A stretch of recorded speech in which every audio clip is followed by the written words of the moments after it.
Vamos abrir a nossa Bíblia. Se você tiver com sua Bíblia aí, abra ela na carta de 1 Pedro, capítulo 3. 1 Pedro, capítulo 3. Nós vamos ler os versículos 1 a 7. Nós estamos fazendo uma exposição sequencial na carta de 1 Pedro. Então, nós temos, domingo após domingo, estudados e refletido sobre o texto que está diante de nós, que é de 1 Pedro. E agora nós estamos avançando, né, para a metade dessa carta. E hoje entraremos no capítulo 3. Não que Pedro ele está terminando a última sessão dele, é continuidade de tudo que ele está falando, mas na organização da Bíblia, né, temos um novo capítulo iniciando, mas não um novo assunto. Não um novo assunto no quadro geral da carta. 1 Pedro, capítulo 3, versículos de 1 a 7. Acompanhe atentamente a leitura do texto santo. Assim diz a palavra de Deus. Mulheres, sede vós igualmente submissas a vosso próprio marido, para que, se ele ainda não obedece à palavra, seja ganho, sem palavra alguma, por meio do procedimento da sua esposa, ao observar o vosso honesto comportamento cheio de temor. Não seja o adorno da esposa o que é exterior, como frisado de cabelos, adereços de ouro, aparato de vestuário. Seja, porém, o homem interior do coração, unido a um incorruptível trajo de um espírito manso e tranquilo, que é de grande valor diante de Deus. Pois foi assim também que a si mesmas se ataviaram outrora as santas mulheres que esperavam em Deus, estando submissas a seu próprio marido, como fazia Sara, que obedeceu a Abraão, chamando-lhe Senhor, da qual vós vos tornastes filhas, praticando o bem e não temendo perturbação alguma. Maridos, vós, igualmente, vivei a vida comum do lar, com discernimento, e tendo consideração para com a vossa mulher, como parte mais frágil, tratai-a com dignidade, porque sois juntamente herdeiros da mesma graça de vida, para que não se interrompam as vossas orações. Vamos orar? Deus, louvado seja o teu santo nome pela tua palavra lida, palavra que é muito preciosa para nós, Deus. Que gratidão nós temos, Deus, nesta noite, abrir essa carta e poder ler ela em voz, Deus, audível. Todos nós escutamos, Deus. Ela já é suficiente para edificar as nossas vidas, para transformar o nosso caráter, transformar o nosso ser, Deus.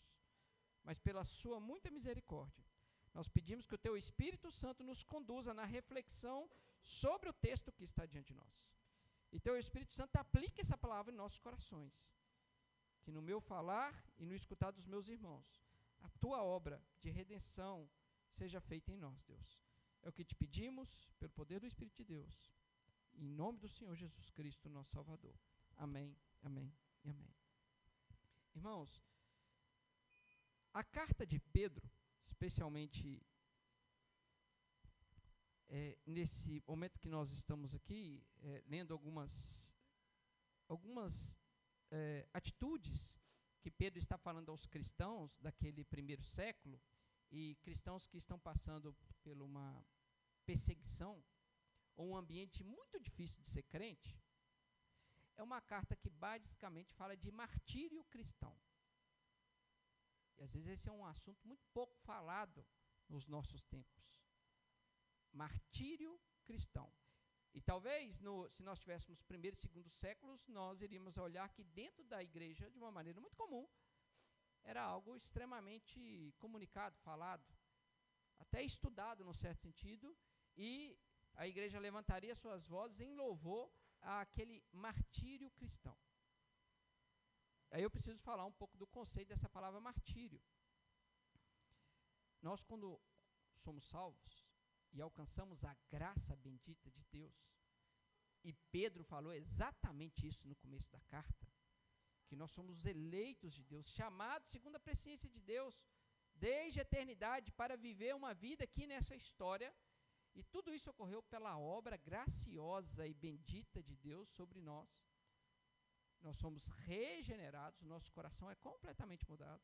Nós somos transformados pela graça de Deus. E agora, diante dessa grande salvação, e Pedro no capítulo 1, ele está exaltando a salvação que chega até nós.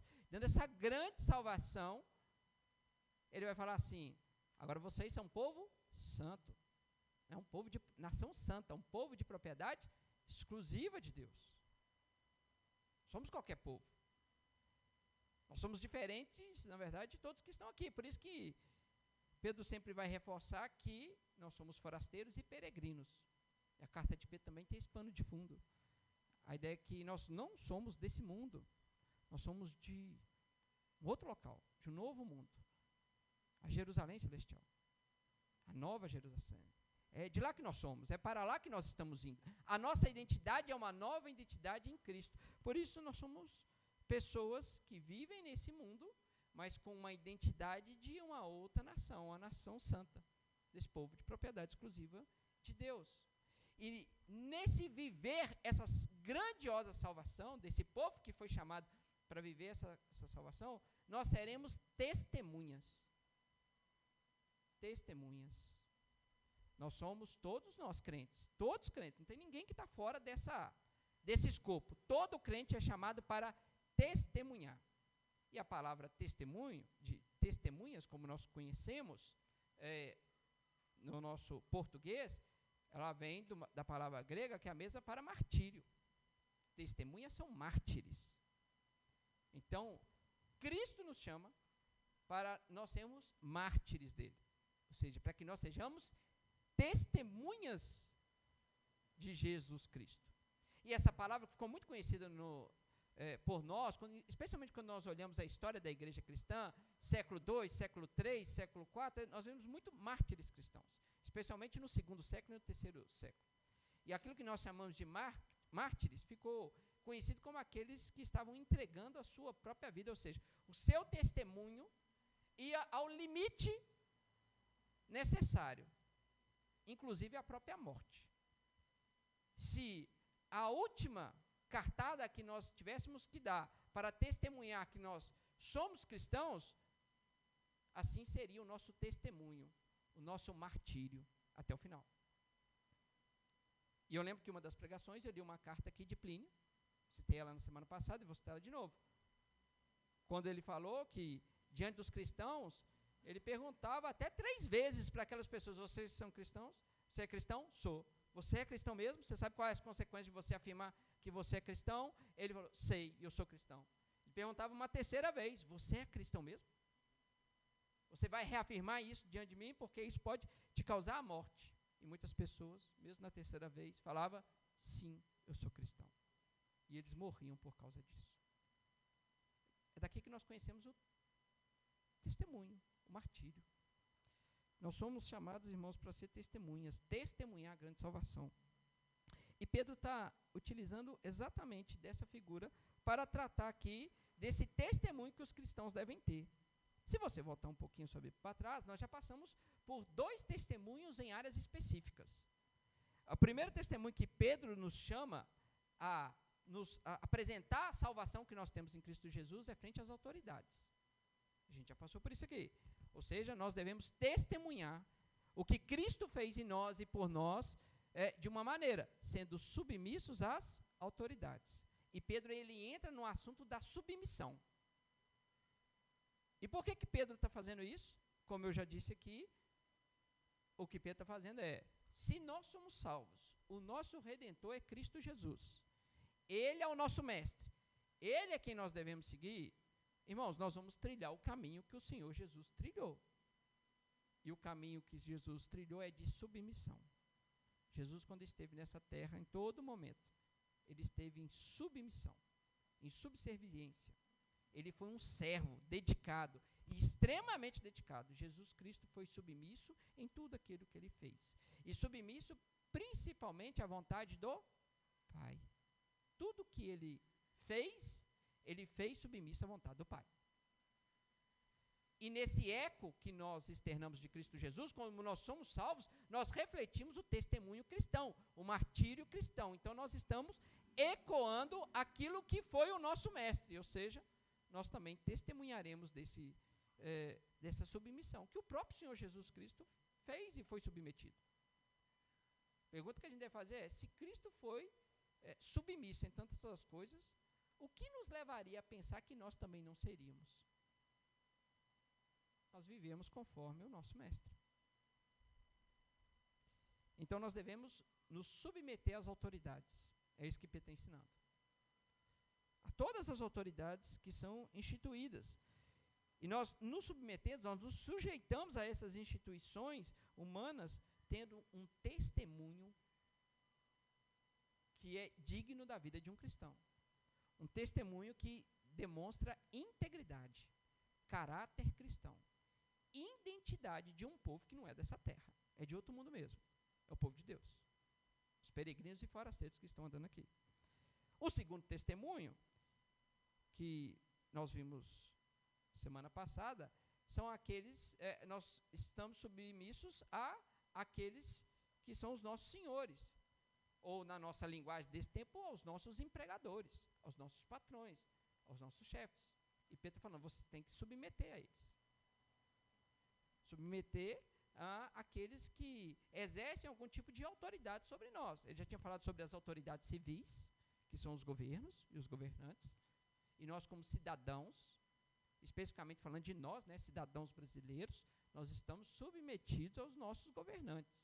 E tanto Romanos 13 como 1 Pedro 2 deixa muito claro, irmãos, nós não concordamos com a tal da anarquia, que não tem que ter governo nenhum.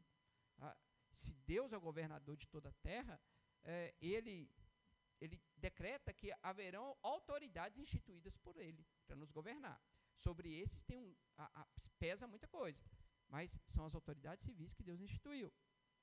E Deus também estabelece, numa relação de trabalho, aqueles que são senhores e aqueles que são servos, aqueles que são empregadores e outros que são empregados. Essa é uma relação muito comum, inclusive, no nosso dia, mas muito comum. E Pedro, ele usa aqui, como eu disse no domingo passado, o pior modelo de trabalho que existe na história.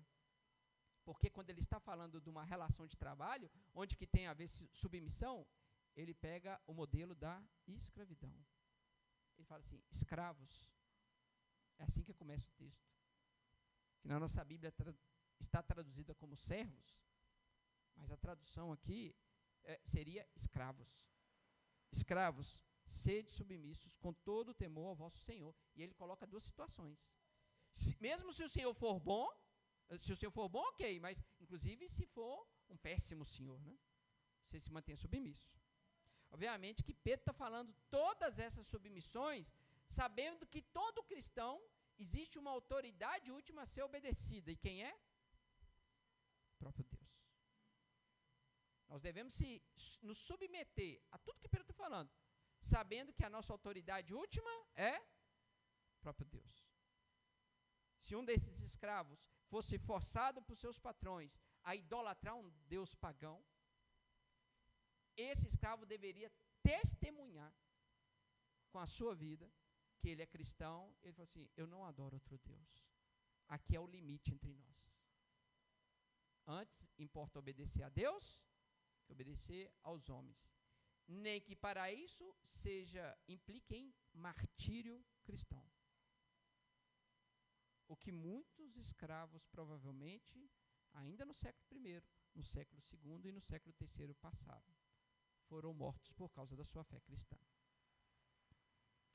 Pedro agora vai falar de uma outra relação, que está no capítulo 3, de uma outra submissão. Ele está sempre falando de submissão. Ele está justamente seguindo essa ordem. E agora, ele vai voltar para as mulheres e para os maridos. Ele olha para a relação do casamento, é isso que nós vamos falar nessa noite.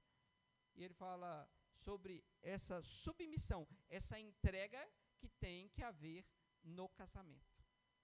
E ele já inicia falando sobre aquelas que carregam em si, principalmente numa relação de casamento, aquelas que vão estar submissas, que são as mulheres. E Pedro fala assim, mulheres, sede vós igualmente submissas a vosso próprio marido. Pedro não está inovando na teologia, né? Porque Paulo já tinha falado isso também. Quando nós olhamos para Efésios, Paulo também fala que as mulheres devem ser submissas ao seu marido. Só que parece que esse enquadramento que Pedro está querendo fazer, Pedro está, é como se ele fizesse a questão de destacar situações mais complexas. Lembra do trabalho? O que Pedro utilizou como exemplo? Escravos. Agora ele está olhando para a relação de casamento do primeiro século, daqui a pouco nós vamos falar que isso é muito importante, é uma relação de casados do primeiro século, e ele fala assim, mulheres, sede submissas ao vosso próprio marido. O que para aquela cultura? Ok, era isso mesmo, não tinha nada diferente disso. Mas veja só, para que, se ele ainda não obedece à palavra, já estou colocando um degrau de dificuldade, né? Falando assim, mulheres, sede submissas. Até se o seu marido não faz ideia quem é Jesus, até se ele amaldiçoa Jesus, se ele acha que Jesus é um impostor, né? Tudo aquilo que o não faz cristão, até nessa situação, se ele ainda não for obediente à palavra, ele seja ganho sem palavra alguma, por meio do procedimento de sua esposa. Então, nessa relação da submissão, que Pedro está falando, em vários aspectos, ele não poderia deixar de fora o casamento. E não deixaria de fora as mulheres nesse aspecto. A verdade é que os homens também se submetem às mulheres, e nós olharemos isso aqui daqui a pouco. Mas as mulheres, e aqui parece um aspecto que rompe várias culturas de vários tempos, né? Não é diferente ainda nos nossos tempos, mas elas têm um dever externo pela palavra de Deus, externado pela palavra de Deus, de reconhecerem que na unidade do lar, elas estão submissas ao seu marido. E nós já tratamos isso lá em Efésios, o qual eu não queria muito me delongar aqui, mas nós sabemos o caráter dessa submissão que acontece no casamento. Efésios tem um outro enquadramento, porque Efésios está falando de um casamento cristão. E que é o nosso padrão máximo, e é o padrão a ser perseguido, é o padrão de perfeição. E no padrão de cristão, naquilo que Deus quer proporcionar a nós, maridos e mulheres, as mulheres devem se submeter ao marido, porque isso implica em cuidado, em amor. Talvez os irmãos vão lembrar qual é o comparativo que Deus vai colocar aos maridos, como eles devem amar suas esposas. Marido, amai vossas esposas, assim como Cristo amou a sua igreja. E a si mesmo se entregou por ela. Esse é o padrão máximo do cristianismo. Quando nós falamos de submissão, nós estamos falando de extremo cuidado, de respeito, de amor, de proximidade, de o marido olhar para a esposa e ver ela como uma joia preciosa a ser preservada com o máximo esforço possível. Ali aquele texto de Efésios, que é diferente do texto que nós estamos aqui, né? São muito mais palavras direcionadas aos maridos, porque nesse texto aqui a maioria das palavras está direcionada às mulheres. Tem um versículo só para os homens que a gente leu, né? Mas lá em Efésios, Paulo está pegando os maridos e dando uma espremida naquele limão, para sair todo o suco. Então, vocês vão amar suas esposas como Cristo amou a igreja. Então, se possível, você precisa morrer pela sua esposa. Aí os irmãos lembram, né? Eu falei que se entrar um assaltante dentro de casa, e ele tiver definido a matar um, e tiver com uma bala, quem tem que morrer? Quem tem que morrer, gente? Cadê os homens aqui falando? O marido. Está com medo? É o marido que morre. É o marido que dá a vida pela esposa. Amém, André? Amém. Ué. Os homens aqui, não sei, talvez, quem sabe, né? Se der para negociar alguma coisa, né? Ali. Não, irmãos. Se possível, dá a vida pela esposa mesmo, é o marido. É dessa submissão cristã que Paulo está destacando ali, mas aqui Pedro está colocando, irmãos, uma situação complexa, uma situação difícil. Está chamando mulheres a se submeterem aos seus maridos, inclusive aqueles que não são cristãos. E aqui o papel é muito difícil, é extremamente difícil. É por isso que as mulheres solteiras aqui, por favor, tenham zelo com a sua vida cristã. Porque ter um marido que não é cristão é uma grande cilada, é um grande complicador. As mulheres precisam atentar a isso. Pedro, ele não está usando esse texto para legitimar e falar assim, não, mulheres, casem com os maridos, podem ser um marido pagão, um marido que não tem compromisso com Deus, pode casar, que aí é só você ser submissa. Ele não está falando isso, ele está falando numa situação de exceção. Falando numa situação de exceção. Onde que, de fato, o cristianismo é novo, algumas pessoas estavam se convertendo, e muitas vezes convertia só a mulher, não convertia o marido. O casamento já estava celebrado, o casamento já estava caminhando. Então, Pedro não está instruindo, inclusive, não aquelas mulheres se empenharem pelo seu casamento.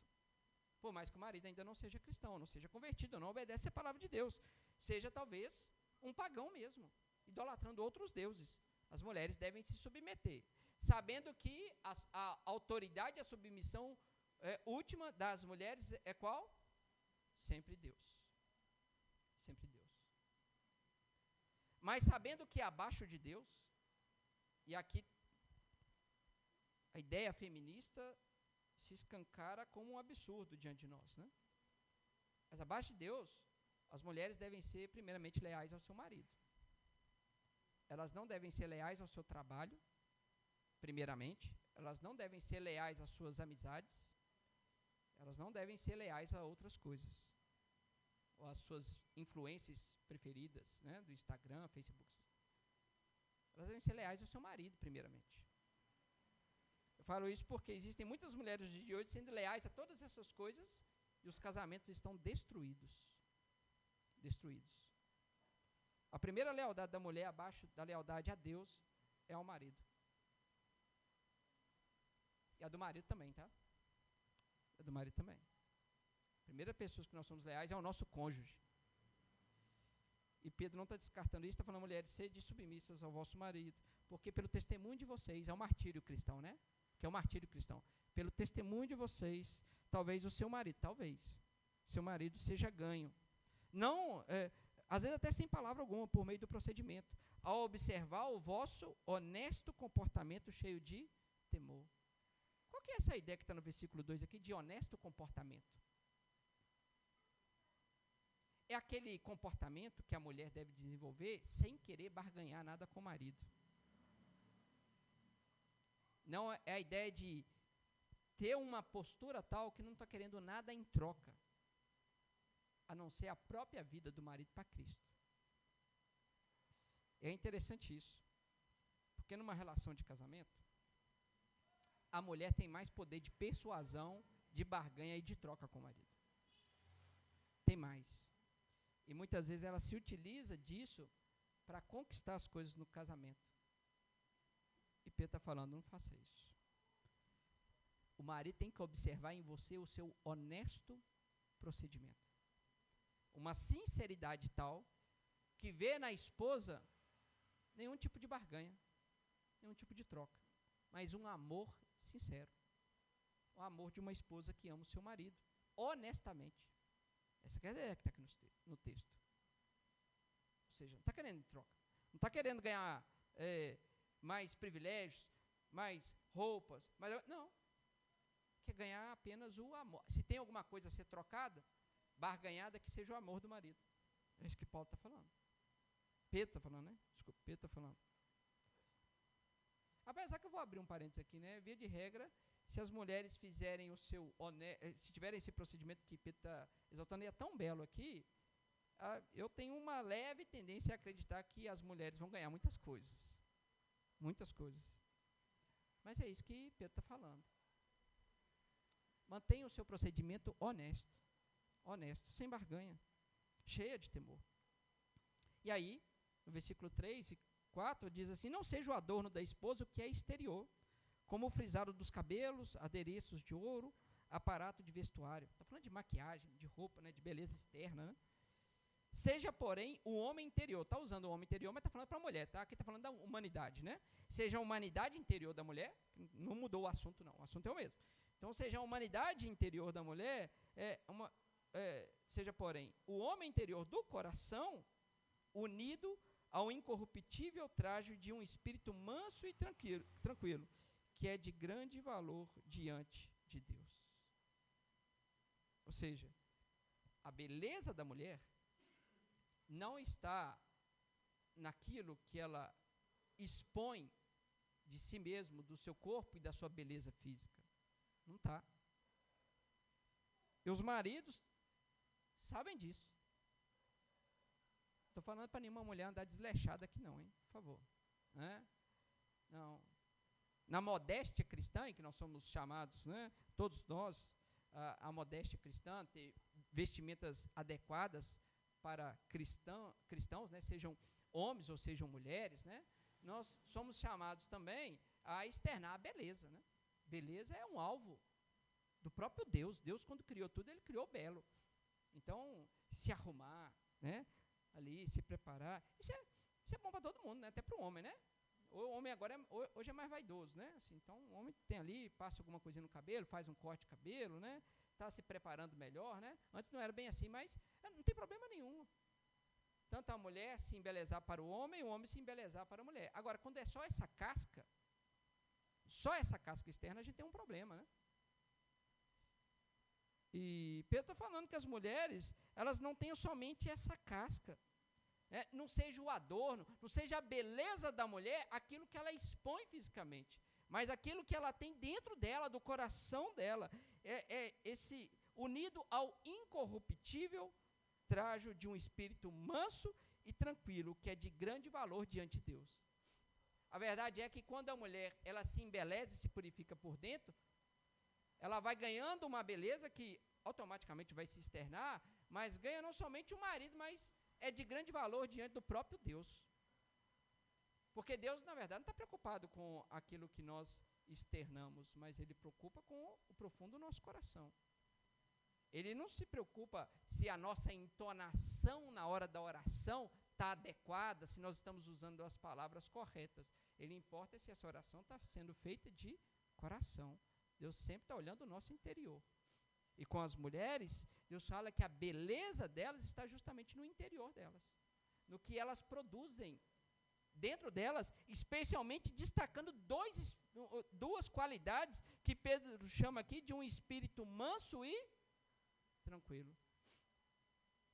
Espírito manso e tranquilo, colocando aqui para as mulheres. Mulheres, aqui estão um dos frutos, aquilo que compõe o fruto, né? Porque nós temos frutos do Espírito, né? O fruto do Espírito é um só, né? O fruto do Espírito é amor, paz, longanimidade, é um fruto só. Então, nesse fruto só, existe uma coisa, ou duas coisas ali, que tem em todos nós, e Pedro está chamando de destaque para as mulheres, sejam mansas e tranquilas. Mansas e tranquilas. E está colocando isso aqui como um espírito que vai ajudá-las a testemunhar frente aos seus maridos, para que, se possível, eles sejam ganhos para Cristo. É esse tipo de submissão que Pedro está colocando. E que nós tenhamos que nos atentar muito. E aqui ele vai usar, agora, exemplos na história de mulheres que fizeram isso. Pois foi assim também, versículo 5, que assim mesmo se ataviaram outrora santas mulheres que esperavam em Deus, estando submissas a seu próprio marido, como fazia Sara, que obedeceu a Abraão, chamando-lhe Senhor, da qual vós vos tornastes filhas, praticando o bem e não temendo perturbação alguma. Aqui eu coloco o exemplo de Sara, de uma mulher que tinha esse espírito da mansidão e da tranquilidade, da submissão a Abraão. Ainda quando ele chamava Abraão. Ou você acha que foi muito fácil para Sara? Talvez Abraão, falando assim, Sarai, nós vamos viajar. É mesmo? Férias, que bom, né? Toda mulher vai, vamos viajar. Não, é caminho sem volta, passar é só de ida. Pode arrumar tudo, a gente vai. É mesmo? Para onde? Não sei. Como assim, você não sabe? Imagina Sarai falar assim, eu não vou, e vai bater-se o pé. Fala assim, eu não vou, não adianta, se ninguém me tira daqui. Imagina.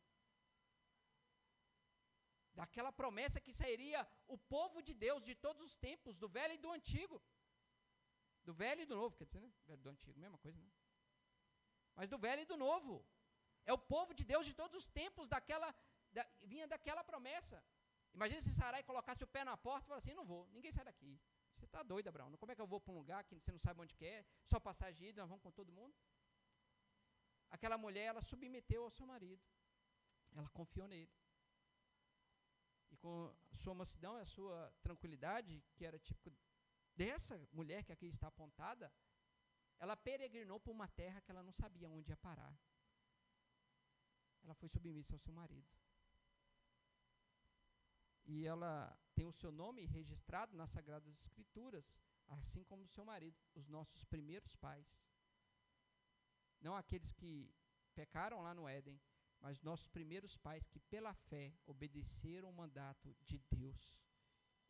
E deles vieram a semente prometida no Éden, o leão da tribo de Judá. Pela obediência, tanto de Abraão, mas pela obediência e submissão de Sara, àquele chamado de seu marido. E exemplos de outras mulheres na Bíblia não faltam, irmãos, são vastos.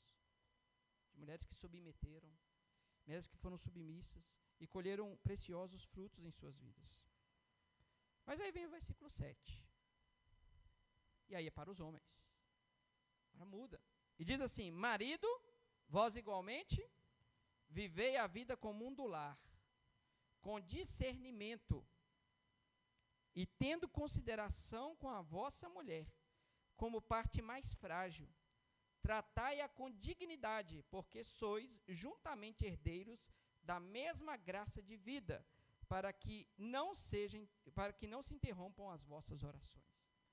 Veja, no contexto de submissão que Pedro está falando, ele não coloca uma palavra às mulheres, né, solta aquela palavra e sai andando.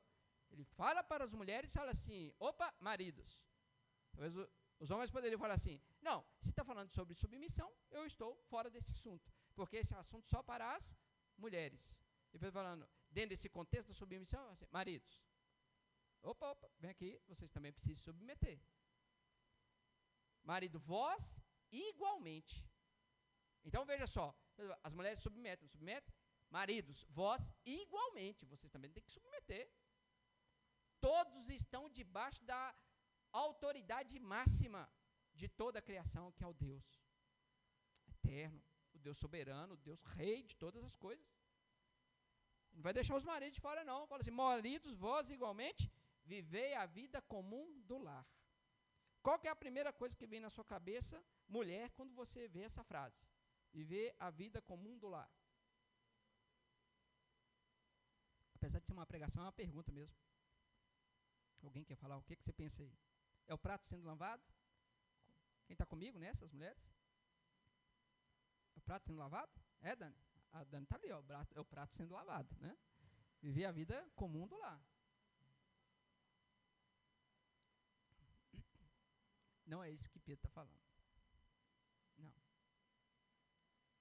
Apesar que pode lavar o prato, tá, Ana? Pode ficar tranquilo. Até deve, inclusive, lavar o prato mesmo. Mas não é isso que Pedro está falando. Pedro está chamando os maridos e fala assim: vocês devem viver a vida comum do lar. O que Pedro está querendo falar é: maridos, vocês têm que viver na sua casa. Comum é a ideia de comunhão. Aqui, essa que é a ideia do texto. Você tem que viver a comunhão do lar. E é interessante isso. Porque parece haver nos homens uma tendência de, se possível, fugir do seu lar. As mulheres têm uma tendência de se agarrar mais ao lar. O homem tem uma tendência de fugir mais do seu lar. Não é à toa que é muito comum os homens, depois do ambiente de trabalho, quererem o quê? Sair com os amigos do trabalho. Eu acho isso muito estranho assim no serviço. De vez em quando eu vou com os meus amigos do trabalho assim, mas é bem de vez em quando, porque eu acho muito estranho. Eu falo assim: a gente está o dia inteiro junto, aí a gente vai sair para ficar junto? Vocês não enjoam da minha cara, não? Como é que é isso? Mas aí a gente pode perceber que muitas dessas ações, dessas atitudes, na verdade, apontam para pessoas que muitas vezes não querem ir para o seu lar. Desejam todos os outros lugares da cidade, menos o seu lar. O que difere muitas vezes das mulheres. Eu não estou falando de um padrão que é sempre assim, mas mais comumente é assim. Às vezes uma mulher que está sendo trabalho, que ela mais quer chegar aonde? Em casa. Parece que Pedro, e aqui ele está inspirado pelo Espírito Santo, né? É o Espírito Santo que criou todas as coisas também, é o Deus Trino, né? Então o Espírito Santo sabe qual é a nossa gênese, sabe qual é a nossa formação. Então, claramente, Pedro direciona a palavra assim: maridos, vivam a vida comungando do seu lar, estando presente na sua casa. Tem que estar com a presença. Qual presença? Física. Presença física. Presença espiritual, presença emocional. O homem tem que estar na casa. Irmãos, vários filhos e filhas estão sedentos de homens nas suas casas, os pais em casa. Muitas mulheres estão sedentas dos maridos dentro de casa. E nós, homens, estamos sendo alertados nessa noite aqui que nós devemos comungar a vida comum do lar, não é lavar o prato. Por mais que a gente tenha que lavar o prato, tá, Jandão? Pode ter certeza disso, meu irmão. Você vai lavar muito prato na sua vida. Pode ter certeza. Mas é muito mais do que isso. Se as mulheres acharem que é só lavar o prato, eu topo fechar aqui que é só lavar o prato. Talvez essa é a parte mais fácil para os homens. Mas é muito mais profundo o que está aqui sendo dito. É o homem com a sua presença na sua casa e no seu lar, governando esse lar. Obviamente dentro de um padrão, com discernimento. Inclusive o homem, para ter discernimento do seu lar, tem que estar dentro de casa. Às vezes muitos pais não conhecem os filhos, ou o marido não conhece a própria esposa, ou não está vivendo com eles. Para ter discernimento, a gente só consegue discernir as coisas que nós conhecemos. Existe uma pré-ação que deve ter ao discernimento, que é conhecimento. É somente quando eu tenho conhecimento que eu posso ter discernimento. Então eu tenho que conhecer aquilo para discernir. E esse é o padrão. Vivam a vida comum do lar, com a sua presença, com discernimento. Entendendo as coisas, fala assim: opa, eu estou vendo para onde meu filho está caminhando. E com discernimento ele vai moldar aquilo ali. Opa, minha mulher aqui. E aqui ele vai colocando, tendo consideração para com a vossa mulher, como parte mais frágil. E essa realidade, mulher, o feminismo pode fazer o que quiser, mas essa realidade não muda. Nem do ponto de vista físico, nem emocional. De fato, a mulher é a parte mais frágil, mas isso não é menosprezar a mulher. Nós estamos falando de Gênesis, nós estamos falando de como Deus criou as coisas. E nesse aspecto, o cuidado, ele parte do homem, porque a mulher é a parte mais frágil mesmo. E fisicamente isso é muito claro, né? Mas veja só, não é trazer nenhum tipo de rebaixamento à mulher. Talvez Deus fez assim, eu acredito mesmo, foi para que o homem possa exercer o cuidado e a mulher possa ser cuidada. E isso gera um tipo de relacionamento de confiança. Imagina se não existisse parte frágil. Nós teríamos duas pessoas de igual pé, de igualdade em todas as coisas que iam se encarar o tempo todo. Em várias situações. Mas nós somos instruídos aqui a amar as nossas esposas com discernimento, considerando ela, inclusive, a parte mais frágil. Se a gente tem algo precioso que é muito frágil, sabe o que a gente vai fazer? A gente vai cuidar o máximo possível dela. A gente vai colocar toda a proteção possível para que não tenha nem arranhão. Né? E às vezes os homens têm mais isso com o seu controle do videogame do que com a própria esposa. A gente tem que ter o máximo cuidado com as nossas esposas em toda situação. Ela é o nosso bem principal a ser protegido. Protegido em todas as situações, seja da nossa família, seja em outras situações, a nossa esposa é o nosso bem a ser protegido. Porque ela é a parte mais frágil. Tem que tomar cuidado. Porque mulher é assim mesmo, quando esbarra, ela sente aquele golpe um pouco maior. Um pouco maior. E termina, tratai-a com dignidade, pois sois justamente herdeiros da mesma graça de vida. A ideia de dignidade é o seguinte, porque nós somos herdeiros da mesma graça de vida. A ideia é, homens e mulheres, vocês quando se tornam filhos de Deus, para Deus não tem superioridade do homem e da mulher. Apesar dele estar colocando todo mundo, o homem é a autoridade do lar, a mulher tem que ser submissa, cada um tem a sua função, cada um ali no seu quadrado, agindo corretamente para a beleza do lar. Quando está diante de Deus, do Deus que exerceu a salvação, o homem e a mulher é a mesma. É a mesma, igual patamar. São herdeiros da mesma graça de vida. E Pedro coloca isso para que a gente seja assim, finalizando, tem uma finalidade, né? para que não se interrompam as vossas orações, para que o culto de vocês não sejam prejudicados, para que a espiritualidade de vocês não sejam prejudicadas, ou por aquilo que vocês têm orado juntos, não possam se perder, pelo simples fato de cessar as orações. Não tem papel fácil para ninguém aqui, né? Mas eu sei que viver isso, irmãos, é colher frutos da graça e da salvação de Deus. Esse é o martírio cristão. E quando maridos e mulheres se entregam verdadeiramente a essa vida tão bela, que é um padrão cristão, elas colhem seus frutos. Eu não tenho dúvida disso. Mulheres agindo da forma que nós vimos aqui essa noite, colherão maridos mais amorosos, maridos mais carinhosos, maridos mais atenciosos. Maridos vivendo o que está aqui dizendo, vocês, todos nós vamos colher esposas muito mais carinhosas, muito mais atenciosas, muito mais disponíveis a nós, muito mais agradáveis, porque a gente às vezes só tem a percepção, mas essa mulher, ela só fica no meu pé, ela só está colocando, aí às vezes a gente precisa um tapinha nas costas.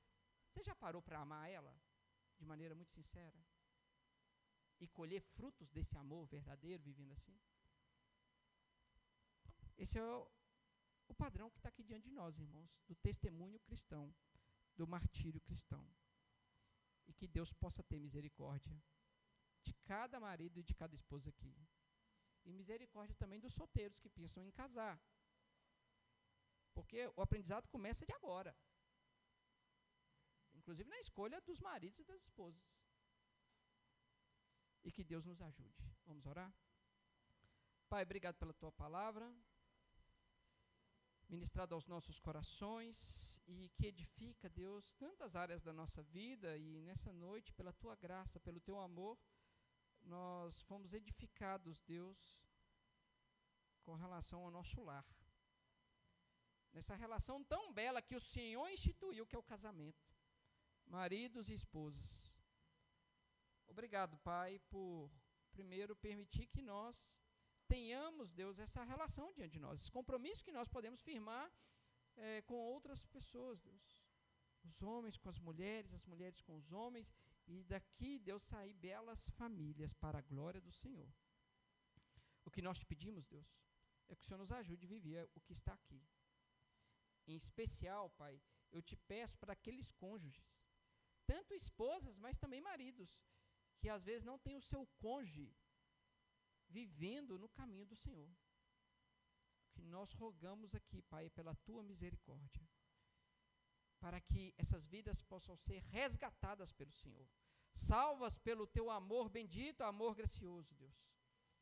E o caminho, Deus, um instrumento para que a salvação chegue a esses cônjuges, se possível, Deus, seja da própria esposa ou do próprio marido. Que no bom procedimento, Deus, do cônjuge, eles possam ver a beleza do nosso Redentor Jesus Cristo. E para Deus, aqueles casais que são cristãos, o marido é cristão, a esposa é cristã, Deus continue usando de misericórdia, porque nós precisamos dela, Deus, para que essa vida comum do lar ela seja desfrutada com prazer, com alegria, Deus, celebrando a salvação que chegou até nós, com relacionamentos saudáveis, relacionamentos que produzem frutos para a glória de Deus. Nos ajude, Deus, nós precisamos do Senhor. Muitas vezes o nosso coração de marido é duro, muitas vezes os corações das esposas também são duros, Deus.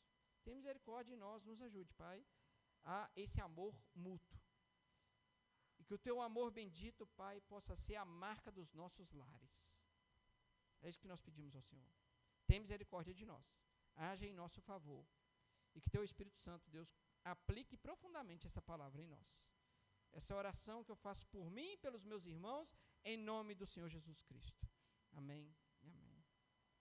E que a graça do Senhor Jesus Cristo, nosso Salvador, o amor de Deus Pai, a comunhão e a consolação do Espírito Santo de Deus estejam com todos nós, reunidos aqui nessa noite, e com a Igreja de Cristo espalhada sobre toda a terra. Amém, amém.